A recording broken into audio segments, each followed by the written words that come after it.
Hello बच्चों, कैसे हो आप सब। तो आज हमारा जो सेशन होने वाला है वो बच्चों के लिए होने वाला है। बच्चों in the sense class 10th के स्टूडेंट के लिए होने वाला है।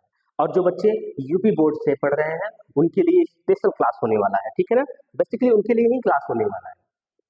सब लोग देखो, सब लोग बच्चा लोग मेहनत कर रहा है सीबीएसई बोर्ड के बच्चों के लिए। ठीक है ना। मैंने सोचा क्यों ना यूपी बोर्ड के बच्चों के लिए कुछ दिया जाए। कुछ यूपी बोर्ड के बच्चे पढ़ें और तैयारी करें अपना। छोटे बच्चे जो होते हैं, ठीक है, हमारे फ्यूचर है ना।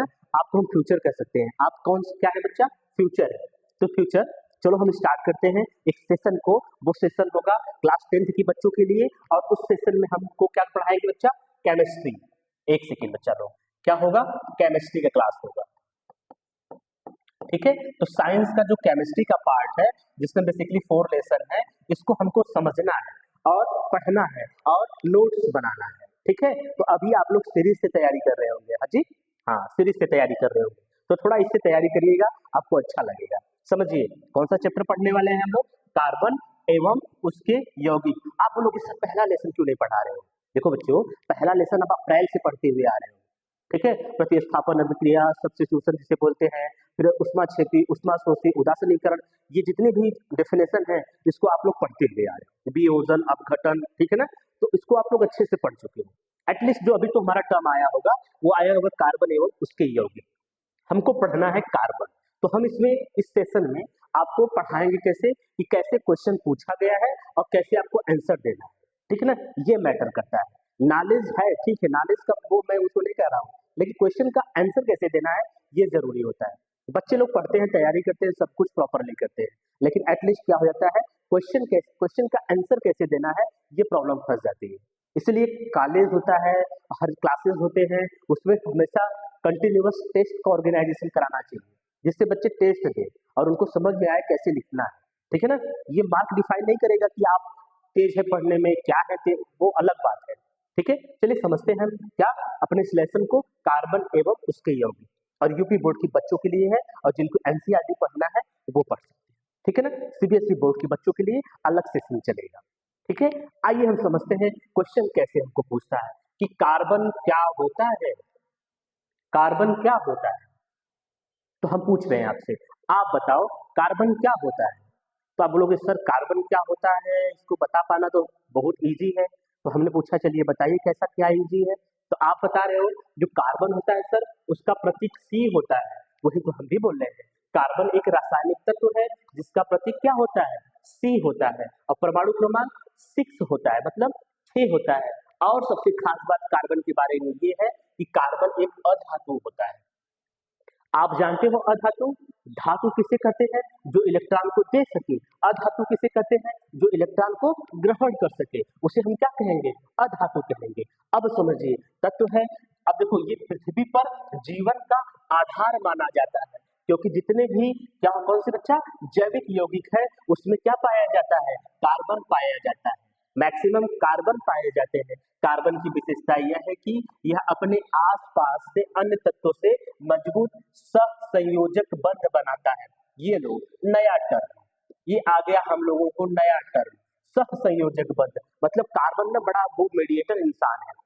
जैसे आप लोग छोटे छोटे बच्चे पार्टी उटी करते हो ना, चलो मैं पार्टी करता हूँ, तो कोई एक बच्चा होगा जो मीडिएटर की तरह हुआ करेगा। वो क्या बोलता है ना, वो बोलता है कि आप 10 रुपया दो, आप 10 रुपया दो, आप 10 रुपया दो। वो मीडिएटर की तरह काम करेगा। वो सबके साथ में क्या करता है बच्चा ना, बॉन्डिंग बड़ी अच्छी बनाता है।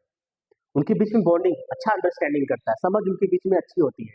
ठीक है ना। सबसे मिलजुल के रहता है। तो वही है कार्बन। कार्बन सबसे मिलजुल के रहता है। ठीक है। जितने लोग हैं सबके साथ कौन सा बंध बनाता है बच्चा? सहसंयोजक बंध। आप बोलोगे ये सर सहसंयोजक बंध क्या होता है? हाँ, उसको हमको पढ़ना है, डिस्कस करेंगे सहसंयोजक बंध क्या होता है। अभी आपको समझ में आया ना कार्बन क्या होता है।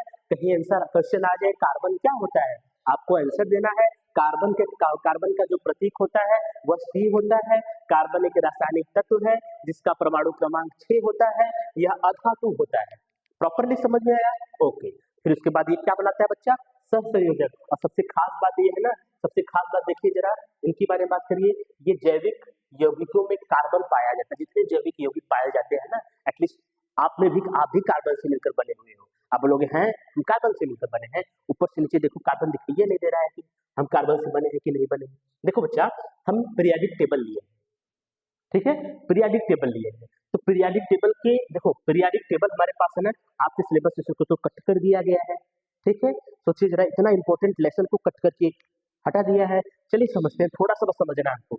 जो पीरियाडिक टेबल होता है, पीरियाडिक टेबल में जो ग्रुप होते हैं वो ग्रुप होते हैं 18, मतलब ये ऐसा ऐसा ऐसा जो एक लाइन खींचा गया है ना, 1 2 3 4 ऐसे गिनते जाओगे बच्चा ना, यहाँ 18 ग्रुप मिलेगा। तो जो पीरियड वो पीरियाडिक टेबल होते हैं उसमें जो ग्रुप होते हैं वो 18 होता है, और जो पीरियड होता है बच्चा वो कितना होता है, 7 होता है। 7 पीरियड मतलब ऐसे वाला जो है, इधर से जाओगे ऐसे, वो होता है 7 पीरियड, और ऐसे आओगे वो होता है ग्रुप, जिसे बोलते हैं समूह, और पीरियड को बोलते हैं वर्ग। अब बोलोगे सर ये नीचे वाला दोनों क्या कर रहे हैं, तो देखो बच्चा, इनको बोलते हैं एफ ब्लॉक के एलिमेंट। कौन से ब्लॉक के एलिमेंट है, एफ ब्लॉक के एलिमेंट है। ये लिख लिए आप लोग, हाँ रोक के लिख लीजिएगा उसको, एक सेकेंड। ये एफ ब्लॉक के एलिमेंट है, ये कौन से ब्लॉक के है बच्चा, ये डी ब्लॉक के है। कौन से ब्लॉक का है, डी, और ये कौन से है, पी, और ये कौन से है, एस। अब आप बोलोगे सर आप पहले कार्बन के बारे में बताइए। हाँ, तो कार्बन किसमें प्रेजेंट है, 14वें ग्रुप में, बड़ा 14वां हुए हैं। आप बोलते हो ना गांव के लोग बहुत 14वां हुए हैं। हाँ, तो ये कार्बन कहाँ है, 14वां ग्रुप से बिलोंग कर रहा है। कौन से ग्रुप से बिलोंग कर रहा है बच्चा लोग, 14वां ग्रुप से। तो कार्बन देखो, जो 14वें ग्रुप में रखे गए, 14 ग्रुप में रखे गए सब लोग कौन है, कार्बन है, सिलिकॉन है, गैलीनियम है, स्टेनस है, लेड है, फिर उसके बाद फ्लोरेंसियम जिसे बोलते हैं। फिर जैसे क्या, काशी गए शंकर पार्वती, यहाँ तक मैक्सिमम पढ़ा जाता है, ठीक है। चलिए समझते हैं, कार्बन इस फैमिली का है ना बच्चा। तो ये देखो, ये सब लोग फैमिली है, जैसे आप ही लोग समझते हो बच्चा, कोई एक फैमिली से होता है, किसी भी फैमिली से बिलोंग करो, कोई भी कास्ट ले लो, उसमें सब लोग एक ही कास्ट के होते हैं ना, एक ही कास्ट के होते हैं। सेम इनका भी यही है, तो यहाँ पर है सब लोग एक ही कास्ट में। अब इसमें तो कुछ समानता क्या है, जब आप कार्बन के इलेक्ट्रॉनिक विन्यास करोगे बच्चा, आएगा 1s2 दिखाई दे रहा है ना, 2s2 2p2। तो इसके बाहरी कोष में कितने इलेक्ट्रॉन है बच्चा, 4। तो सबके बाहरी कोष में कितने इलेक्ट्रॉन होंगे, 4 होंगे। सबके बाहरी कोष में कितने इलेक्ट्रॉन होंगे, 4 होंगे। तो ये कार्बन के बारे में हमको पढ़ना है, कार्बन की बैलेंसी निकालना है। चलिए समझते हैं बैलेंसी कैसे निकाली जाती है। क्या निकाला जाता है, संयोजकता। ध्यान दीजिएगा बच्चा, हम संयोजकता को पढ़ने वाले हैं और संयोजकता को बताने जा रहे हैं, जिसे इंग्लिश में कहते हैं वैलेंसी। क्या बोलते हैं, बैलेंसी, ठीक है, बैलेंसी, संयोजकता। अब देखो, संयोजकता को हम फिर जनरली बोलते हैं, क्या बोलते हैं, जुड़ने की, एक सेकेंड, जुड़ने की क्षमता। हाँ, ये बोल सकते हो कि संयोजकता हम किसे बोलते हैं, आप बोलोगे जुड़ने की क्षमता को संयोजकता बोलते हैं। किसके जुड़ने की क्षमता को, आप बोलोगे एलिमेंट्स हो या फिर एटम के जुड़ने की क्षमता को हम बोलते हैं संयोजकता। अभी जुड़ने की क्षमता कैसे पता लगती है बच्चा लोग, आप बोलते हो कोई एटम होता है वो इलेक्ट्रॉन को लेता है, क्या करता है, इलेक्ट्रॉन को लेता है, या फिर कोई एटम होता है वो इलेक्ट्रॉन को देता है। कब लेता है, कब देता है, क्यों लेता है, क्यों देता है, इसको समझने के लिए हमको समझना है। यहाँ पर देखिए, सबसे सुपर, जैसे आप बोलते हो बच्चा ना कि ये टॉपर है, कौन टॉपर है, बता रहे हैं आपको, सेकेंड। हाँ, ये टॉपर है, 18 ग्रुप का टॉपर है। तो सभी लोग, चाहे जो 10 में पढ़ते हो बच्चा ना, सब लोग टॉपर बनना चाहता है। कोई ये नहीं सोचता मुझे 60% लाना है, 65 लाना है, ये नहीं, मुझे टॉप करना है। तो सब लोग सोचता है ना कि मुझे टॉप करना है। तो ये लोग क्या है, सबको सब टॉप करने, सब टॉप किए हैं। कौन कौन है, विलियम, नियान, आर्गन, क्रिप्टॉन, जेनान, रेडान, ठीक है ना, ये सब लोग क्या है बच्चा, टॉपर है। टॉपर मतलब इनको हम बोलते हैं, इस टॉपर को नाम क्या दिया गया है, इस टॉपर को नाम दिया गया है अक्रिय गैस। क्या बोला गया बच्चा, अक्रिय गैस। अक्रिय मतलब किसी से क्रिया नहीं करने वाले हैं, इसी को इंग्लिश में बोलते हैं, इंग्लिश में क्या बोलते हैं, नोबेल गैस। क्या बोलते हैं, नोबेल गैस, ठीक है, नोबेल गैस। अब समझो अक्रिय गैस मतलब किसी के साथ क्रिया नहीं करेंगे। क्यों नहीं करेंगे क्रिया, क्योंकि ना इनका अष्टक पूरा है, अष्टक पूरा है, मतलब इनके बाहरी कोष में 8 इलेक्ट्रॉन है। तो आप बोलोगे सर हीलियम के पास तो 2 इलेक्ट्रॉन है, आप इसको कैसे 8 दोगे, तो इसका क्या पूरा हो रहा है बच्चा, डुप्लेट पूरा होता है। डुप्लेट मतलब इसके बाहरी कोष में 2 इलेक्ट्रॉन होता है, वो स्टेबल हो जाता है, बोलता है भैया हमको 8 इलेक्ट्रॉन नहीं करना है। तो समझिए, इसको बोलते हैं अष्टक इलेक्ट्रॉन। इसका जो अष्टक पूरा होता है बाहरी कोश भरे होते हैं, इसलिए किसी से रिएक्शन नहीं करता है और इसे बोलते हैं अक्रिय गैस। जब हम इसे बोलते हैं अक्रिय गैस, तब की बात समझिए। सब लोग बनना चाहता है कि मेरे बाहरी कोश में 8 इलेक्ट्रॉन हो जाए और मैं किसके बराबर हो जाऊं, मेरा जो सब लोग चाहता है, सब लोग चाहता है। इसलिए एक संयोजकता होती है, इसलिए रासायनिक बंध बनता है, पता है ना, इसीलिए होता है सब कुछ। जैसे फ्लोरीन है, आप देख लो बच्चा, फ्लोरीन है, फ्लोरीन का एटॉमिक नंबर होता है 9, फ्लोरीन का एटॉमिक नंबर 9 है। अब ये नियान के बराबर होना चाहेगा, क्यों? नियान टॉपर है, ये बच्चा स्टूडेंट है, ये भी टॉपर के बराबर बनना चाहता है, उसके अकॉर्डिंग नंबर लाना चाहता है। तो नंबर लाने के लिए क्या करना होगा? मेहनत करना होगा, पढ़ाई करनी होगी। तो इनको भी पढ़ाई करनी होगी। कितना इलेक्ट्रॉन की पढ़ाई करनी होगी? अब नियान का होता है 10, अब इसका होता है 9, कितने इलेक्ट्रॉन की पढ़ाई करनी होगी? आप बोलोगे 1 घंटे का या फिर 1 इलेक्ट्रॉन का। अगर कहीं से इस फ्लोरीन को 1 इलेक्ट्रॉन मिल जाए तो ये नियान के बराबर हो जाएगा और खुद को भी बोलेगा मैं भी टॉपर। तो देखो, टॉपर बनने के लिए इनको पढ़ना है, तो इनको क्या होगा? 1 इलेक्ट्रॉन की जरूरत होगी, कोई 1 इलेक्ट्रॉन दे देता तो ये नियान के बराबर हो जाते। ठीक है, तो मैंने क्या बताया? संयोजकता होती है, किसी को इलेक्ट्रॉन चाहिए होता है, कोई इलेक्ट्रॉन देता है। अब देने वाला इलेक्ट्रॉन कौन होगा? देखिए, सोडियम है, सोडियम के पास क्या है? 11 एटॉमिक नंबर होता है, ये नियान के बराबर होना चाहेगा। नियान का एटॉमिक नंबर क्या होता है? आप बोलोगे नियान का होता है 10, दिखाई दे रहा है? एक सेकेंड, नियान का होता है 10।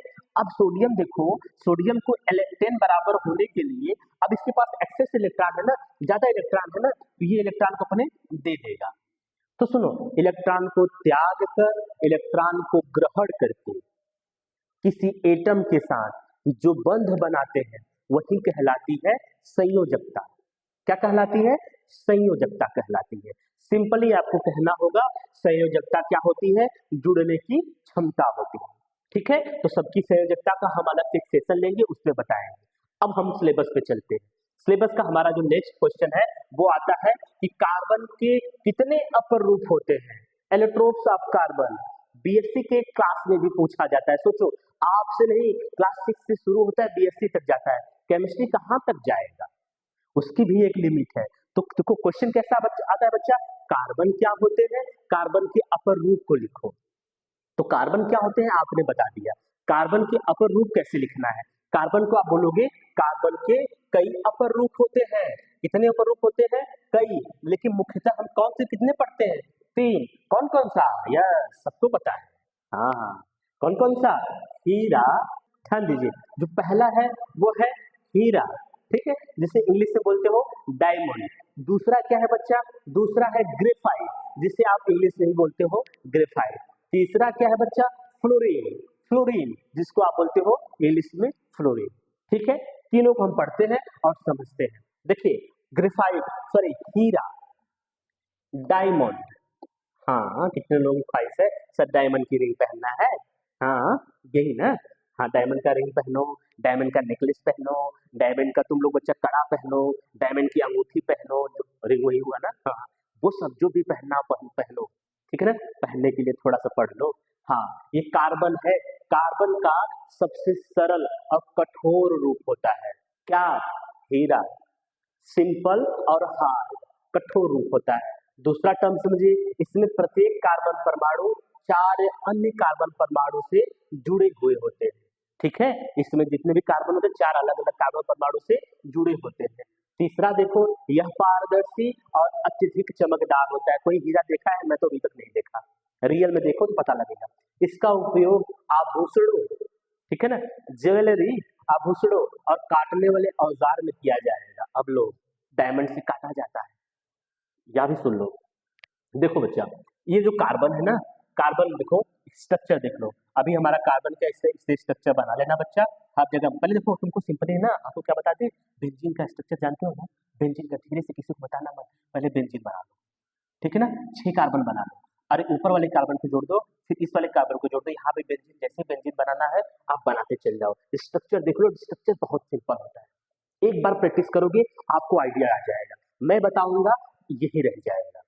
ठीक है, मेरे बताने से यही रह जाएगा। थोड़ा सा पेन उठा लो, थोड़ा सी कॉपी उठा लो और इसका स्ट्रक्चर बना लो। एक बार बना लो, 2 बार बना लो, फिर समझ में आएगा कि सर का छोड़ो, मुझे आता है। ठीक है, चलिए ग्रेफाइट का देख लो बच्चा। ग्रेफाइट क्या होता है? ग्रेफाइट यह कार्बन का मुलायम, देखो वो हार्ड था, ये मुलायम है। ये काला है, वो कैसा था? चमकीला है। ये काला है, मुलायम है। वो चमकीला और कैसा था? हार्ड था, मतलब कठोर था। इसमें कार्बन परमाणु परतों में व्यवस्थित होते हैं और परतों के बीच कमजोर बल लगता है। इसलिए जब आप तोड़ते हो ग्रेफाइट को, आप लोग ग्रेफाइट तो हम भी देखते हैं, ग्रेफाइट तुम भी देखो, मिडिल क्लास के लोग ग्रेफाइट देख लेते हैं। डायमंड हम लोगों के बस की बात नहीं है। यह विद्युत का अच्छा चालक है। विद्युत का कैसा चालक है? अच्छा चालक होता है, इसमें करंट फ्लो करता है। ठीक है, अब इसका देखिए, इसका उपयोग पेंसिल की नोक इलेक्ट्रोड में किया जाता है, बैटरी वाला जो नहीं होता है उसमें यूज किया जाता है। स्ट्रक्चर देखो बच्चा, स्ट्रक्चर के लिए मैं एक ही रिकमेंडेशन करूंगा, कोई टीचर कितना भी रेफरेंस आपको बताए कि स्ट्रक्चर ऐसे बनाना है, ऐसे बनाना है, ऐसे बनाना है, आप हवाई मत पढ़िएगा। जब भी आप स्ट्रक्चर को देखिएगा, स्ट्रक्चर को ऐसे बना के समझिएगा। सिंपल स्ट्रक्चर है, जितना कॉम्प्लिकेटेड आपको बनाना है बना लो, पहले इसका जो ट्रेंड है वो समझ लो। ठीक है, वापस से हम बोलेंगे इसी बेंजीन को बनाओ, ठीक है ना, वापस से बोलेंगे, फिर उसमें जोड़ते जाओ जोड़ते जाओ जोड़ते जाओ, इसको छोड़ दो।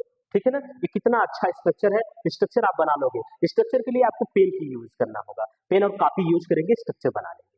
ठीक है, चलो फ्लोरीन को समझ लेते हैं, जिसका फॉर्मूला होता है C60।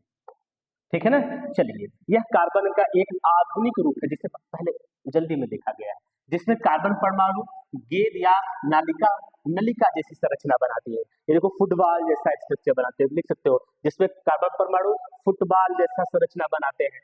सो इस सबसे सुप्रसिद्ध जो फ्लोरीन होता है वो क्या होता है?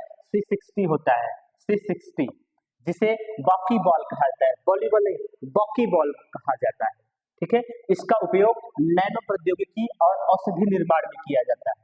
ठीक है ना, छोटे छोटे जो छोटे छोटे रिसर्च होते हैं उसमें क्या होता है, फ्लोरीन का यूज किया जाता है और क्या मेडिकल बनाने के लिए यूज किया जाता है। तो ये जो क्वेश्चन था हम लोग, वो क्वेश्चन क्या था? कार्बन क्या होता है, कार्बन के कितने अपर रूप होते हैं? तो आप बताओगे कार्बन के 3 अपर रूप होते हैं। प्रॉपर समझ में आया? चलिए अब कुछ अपर रूप और होते हैं, थोड़ा उसको देख लीजिए। देखिए जो आधुनिक में खोजा गया है, ग्राफीन एक परत वाला कार्बन होता है जो बहुत मजबूत और विद्युत चालक होता है। कार्बन नैनो ट्यूब, ये इंपॉर्टेंट है। ठीक है ना, बेलनाकार संरचना होती है, कार्बन का रूप होता है, जिसमें इलेक्ट्रॉनिक्स और सामग्री विज्ञान में किया जाता है। ठीक है, इसका अलग कहानी है। ठीक है, अब हम जो नेक्स्ट क्लास में, देखो धीरे धीरे पढ़ो आप, अभी आज क्वेश्चन तैयार कर रहे हो, धीरे धीरे पढ़ो, धीरे धीरे जितना धीरे धीरे पढ़ोगे उतना प्रॉपर समझ में आएगा। जब हम नेक्स्ट में आएंगे तो आप हम डिस्कस करेंगे कि बंध क्या होता है, बंध किसे कहते हैं। आप एक्स्ट्रा मत पढ़ो, जितना हम बता रहे हैं उतना आप पढ़ते जाओ, 15 दिन में आपको केमिस्ट्री का सिलेबस खत्म हो जाएगा, सिर्फ 15 दिन में खत्म होगा। इंपॉर्टेंट की बात कर रहे हैं। ठीक है, चलिए नेक्स्ट में आएंगे तो हम बंध को बताएंगे। बंध में आने के बाद रासायनिक बंध क्या होते हैं, एकल बंध क्या होते हैं, द्विक बंध क्या होते हैं, त्रिक बंध क्या होते हैं, सबको हम प्रॉपरली समझेंगे और कैसे संरचना इसकी बनाना है। ठीक है, इसको समझेंगे और जो भी हमारे सिलेबस में इसके स्ट्रक्चर के रिलेटेड क्वेश्चंस आए हुए हैं सबको हम पढ़ेंगे। ठीक है ना, thank you so much. Next video में जल्दी मिलते हैं।